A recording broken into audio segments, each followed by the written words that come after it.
Jean 10, 30 à 33. Il dit, moi et le Père, nous sommes comment? Qui parle? Le Seigneur Jésus. Il dit, moi et le Père, nous sommes un. Ne pensez pas que vous allez voir le Père quelque part et moi je suis quelque... Là où je suis, le Père est. Là où le Père est, je suis. Alléluia. Donc si tu ne plonges pas ton regard en lui, Jésus, ça dit que tu n'as vu aucun Dieu. Tu vis la religion. Continue s'il te plaît.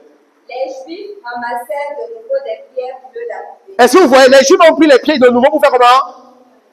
Pour le lapider. Oh! C'était trop fort pour eux, d'accord? Quand ils voient Jésus, et Jésus dit le Père et lui, un. Pour lui, c'est que non, le type, si il a un problème, celui qui a vraiment un démon. On continue.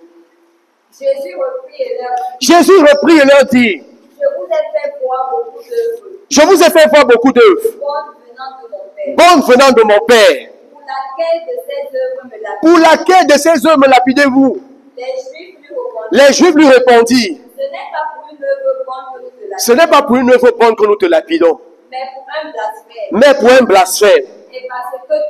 Et parce que toi, qui est un homme, tu te fais Dieu. Ils voient Jésus comme un... Et beaucoup dans notre génération voient Jésus comme un homme. Comme l'enfant que Dieu a accouru. Et quoi, c'est dire que non. Jésus, c'est l'enfant de Dieu, c'est le Fils de Dieu. Comment vous allez dire que Jésus, il est le Fils de Dieu et il est encore Dieu? Il dit, toi, qui es un homme, tu te fais Dieu. Il ne se fait pas Dieu, il est Dieu. Le Dieu invisible qui est devenu vie. On conclut avec Colossiens 1. Je crois le verset 15. Le Dieu invisible qui est devenu visible. Je ne sais pas en ce qui te concerne, mais nous avons rencontré Dieu en Jésus. Alléluia. Merci. Colossiens 1, 15. Il est l'image du Dieu invisible. Non, mais pause. Tout le monde est là. Est là. Tout le monde est là. Voilà, c'est bien. Maintenant, c'est toujours toi qui vas mettre play. D'accord? On est prêt? Tata Ida, mets play. Play. Merci. Il est l'image du Dieu invisible. Jésus est l'image du Dieu.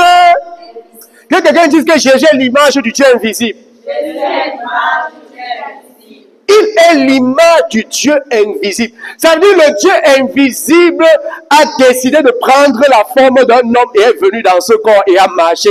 Et il s'appelait Jésus. Ah, s'il y avait les gens qui ont compris par la haute voix. Et il s'appelait comment? Jésus. Alléluia.